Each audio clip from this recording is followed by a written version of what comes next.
नमस्कार, सबसे बड़ा चुनाव देख रहे हैं आप। आपके साथ मैं हूं खुशबू पांडे। तो सीधे आपको ले चलेंगे रॉबर्ट्सगंज, जहां पर गृह मंत्री अमित शाह चुनावी प्रचार प्रसार करते हुए नजर आ रहे हैं।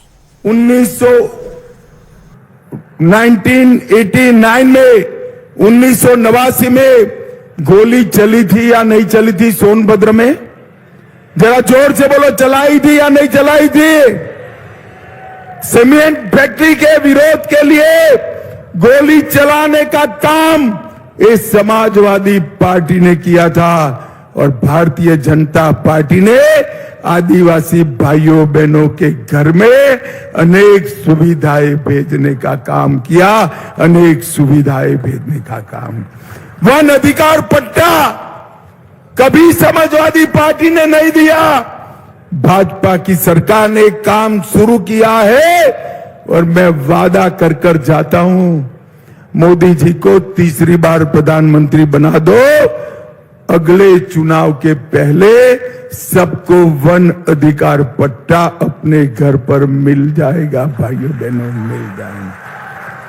अवैध खनन, सपा ने यहां पर अवैध खनन कर आदिवासियों का हक छीनने का काम किया और मोदी जी ने डिस्ट्रिक्ट मिनरल फंड बनाया। डिस्ट्रिक्ट मिनरल फंड से जो खनिज यहां से निकलता था, इसका एक हिस्सा मेरे आदिवासी भाइयों बहनों के लिए रिजर्व करने का काम नरेंद्र मोदी जी ने किया। सपा की सरकार में कन्हर परियोजना दशकों तक रुकी है। इरिगेशन के लिए महत्वपूर्ण कन्हर परियोजना भी भारतीय जनता पार्टी ने समाप्त कर आदिवासी के खेत में पानी पहुंचाने का काम भाजपा ने किया।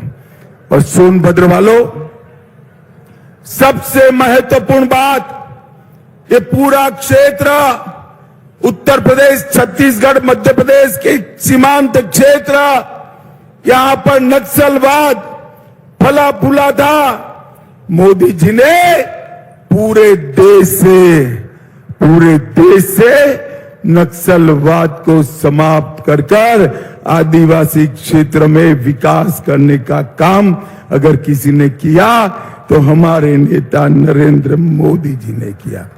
भाइयों बहनों, 6-7 साल पहले की बात है।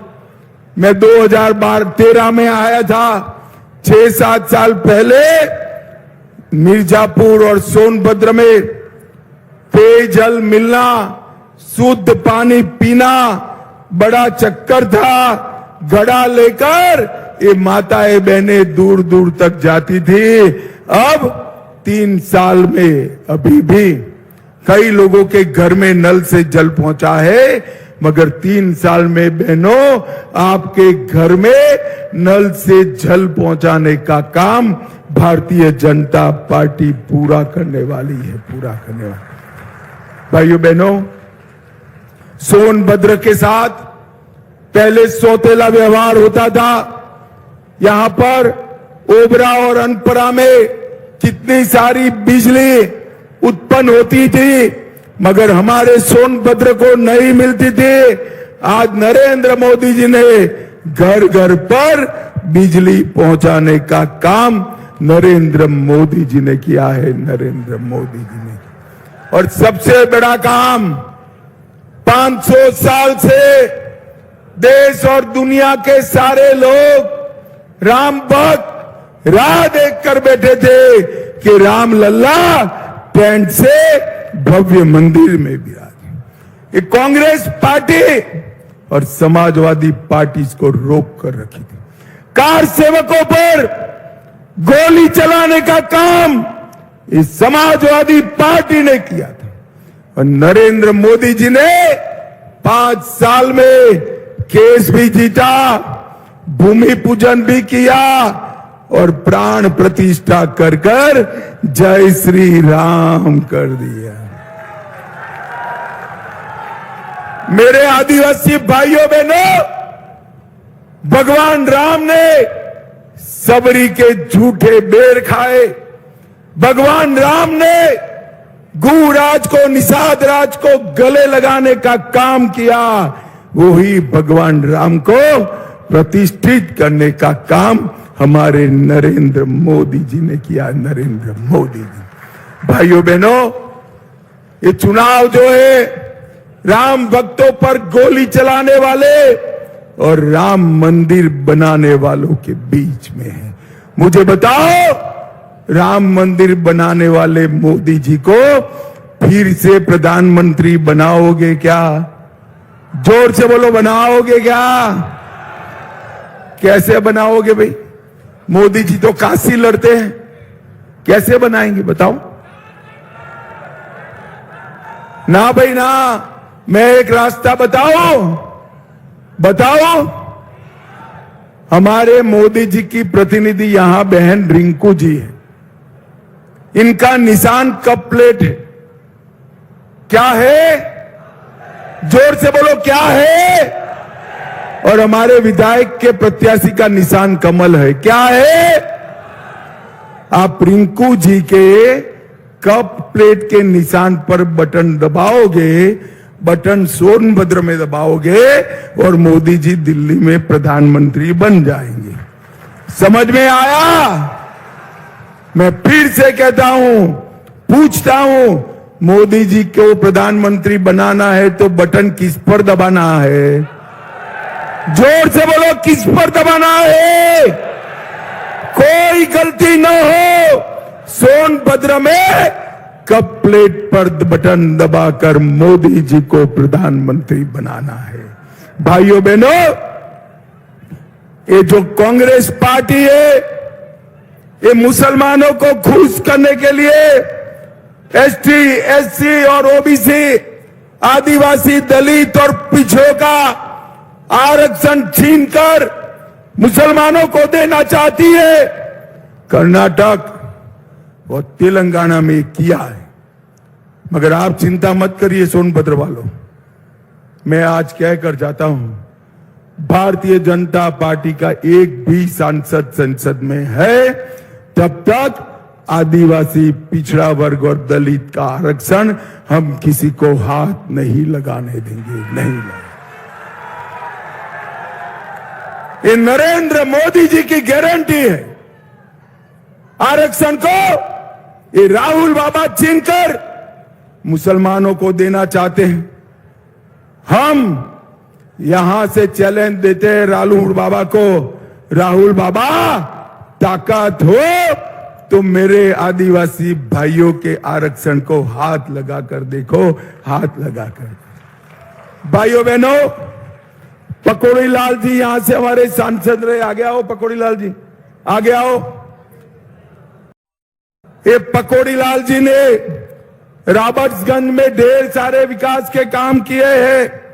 चंदौली से सेठपुर तक 4 लेन रोड बनाया, रिंग रोड फेज 1 का काम पूरा किया, अमृत भारत योजना में सोनभद्र, रेणकूट, चंदौली रेलवे स्टेशन का पुनः विकास किया, वंदे भारत ट्रेन शुरू की, रॉबर्ट्सगंज से राजधानी एक्सप्रेस चालू हुई, रॉबर्ट्सगंज की लाइन का दोहरीकरण हुआ, 33 करोड़ से सकलडीहा रेलवे क्रॉसिंग पर ओवरब्रिज बना, 30 करोड़ से शिल्पी से एमपी बॉर्डर तक का रोड बना, उधर से एमपी तक 28 किलोमीटर का रोड बना, 56 करोड़ से अमड़ा और सकलडीहा मार्ग का चौड़ीकरण हुआ, सोन नदी के पुल को चौड़ा किया, चूर्क में मेडिकल कॉलेज बनाया, नौबतपुर में राजकीय मेडिकल कॉलेज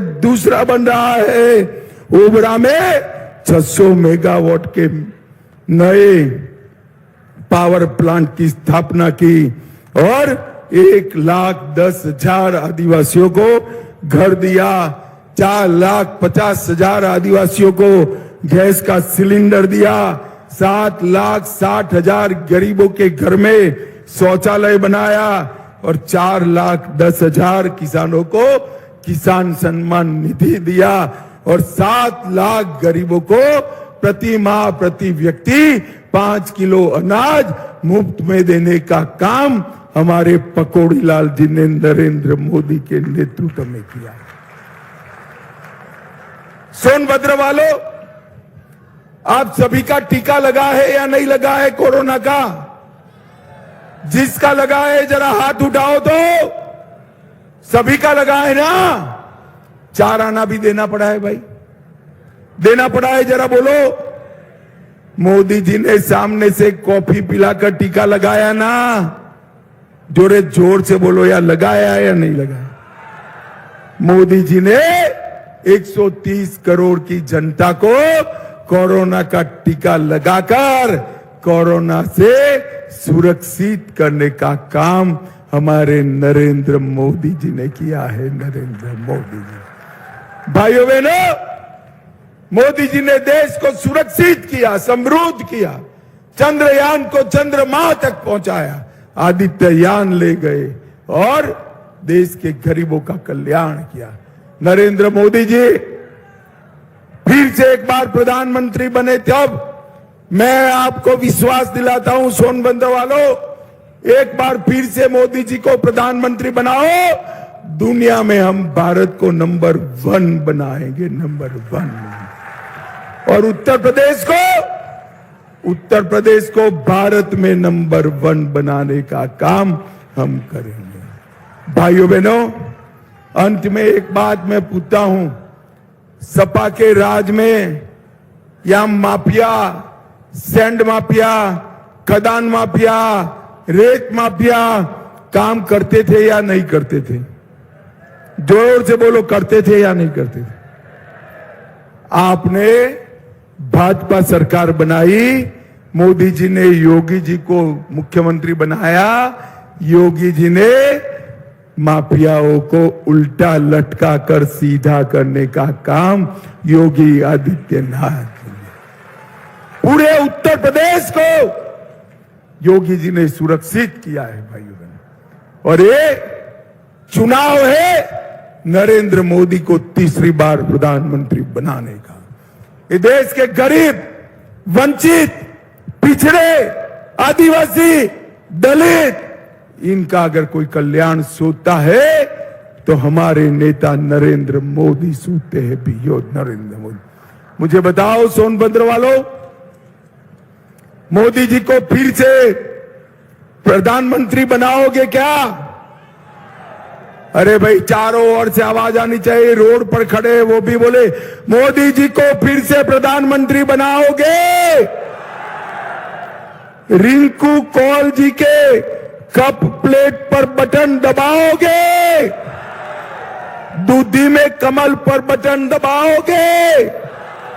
तो मेरे साथ दोनों हाथ उठाइए, उठाइए दोनों हाथ, विजय के संकल्प की मुट्ठी पीछे और प्रचंड आवाज से बोलिए, जय श्री राम, जय जय श्री राम, वंदे वंदे वंदे भारत माता की।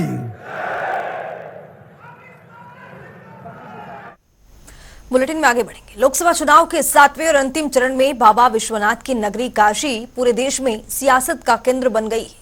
एक तरफ बीजेपी से काशी के रण में प्रधानमंत्री नरेंद्र मोदी, तो दूसरी तरफ कांग्रेस से अजय राय मैदान में है। ऐसे में काशी का रण बेहद ही दिलचस्प नजर आ रहा है। इस पूरे रिपोर्ट के जरिए देखिए।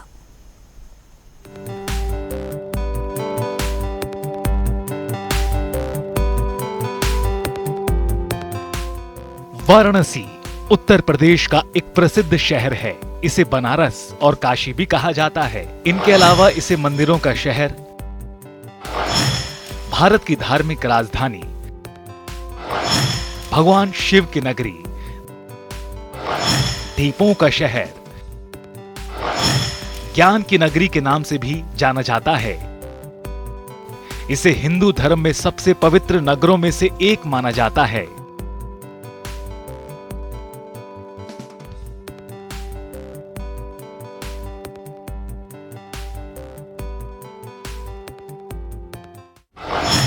वाराणसी में महासंग्राम।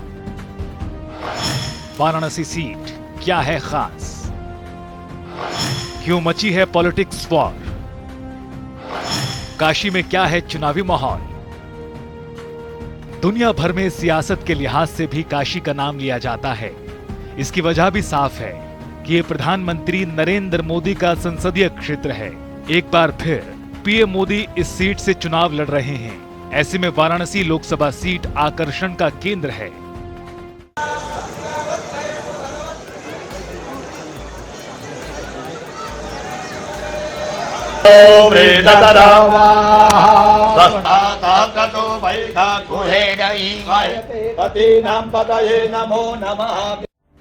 वाराणसी लोकसभा सीट से भारतीय जनता पार्टी ने तीसरी बार प्रधानमंत्री मोदी को चुनावी दंगल में उतारा, तो वहीं सूबे में समाजवादी पार्टी और कांग्रेस के बीच गठबंधन हुआ है और ये सीट कांग्रेस के खाते में आई है।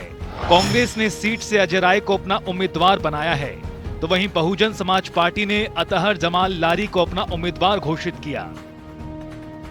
प्रधानमंत्री नरेंद्र मोदी लगातार 2 बार से वाराणसी जीत रहे हैं। एक बार फिर पीएम मोदी इस सीट से मैदान में हैं। वाराणसी कभी कांग्रेस पार्टी का गढ़ रही थी।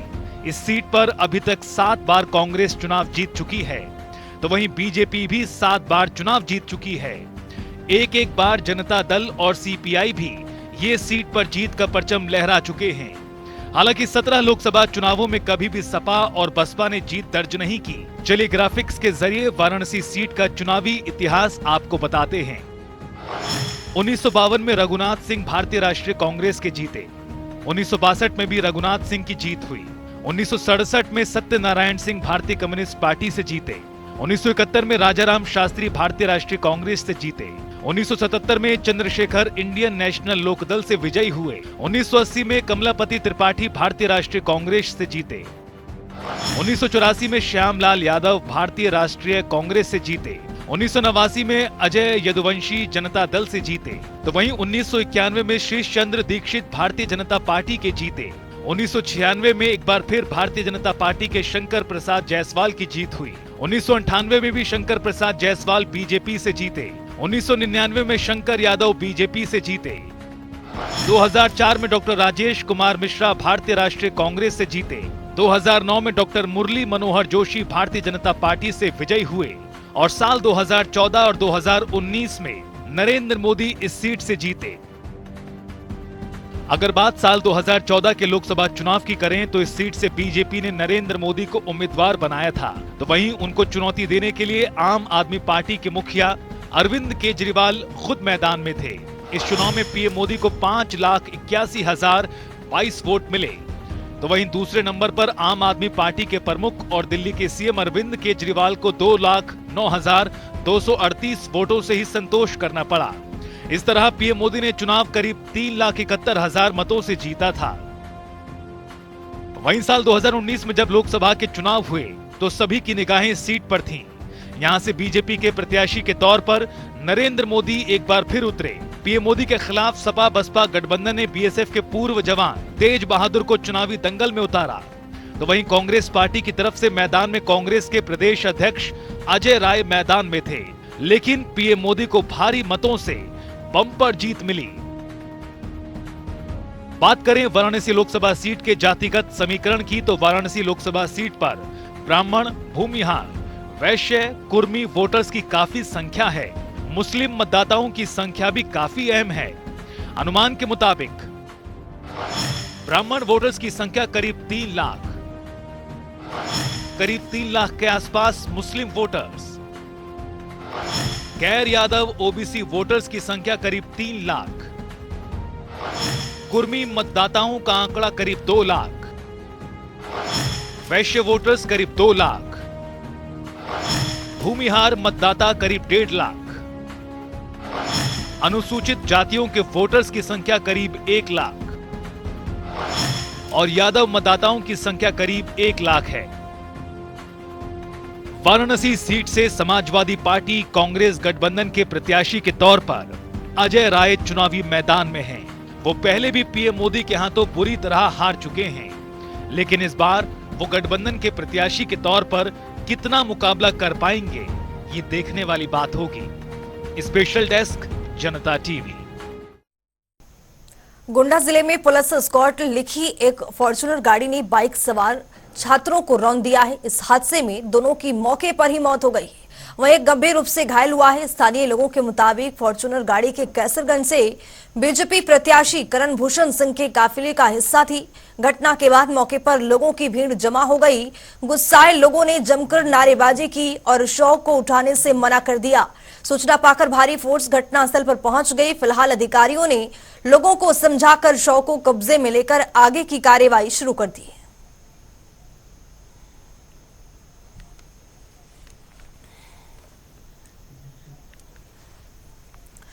तो ज्यादा जानकारी के साथ हमारे सहयोगी तौकीर किदवई जुड़ चुके हैं। तौकीर, एक मामला कैसरगंज से सामने आया है कि यहां पर फॉर्च्यूनर गाड़ी ने रौंद दिया है 2 लोगों की और मौके पर मौत की भी खबर है। क्या कुछ जानकारी? देखिए, पूरा मामला गोंडा जिले का है, जहां पर जो कैसरगंज के लोकसभा प्रत्याशी थे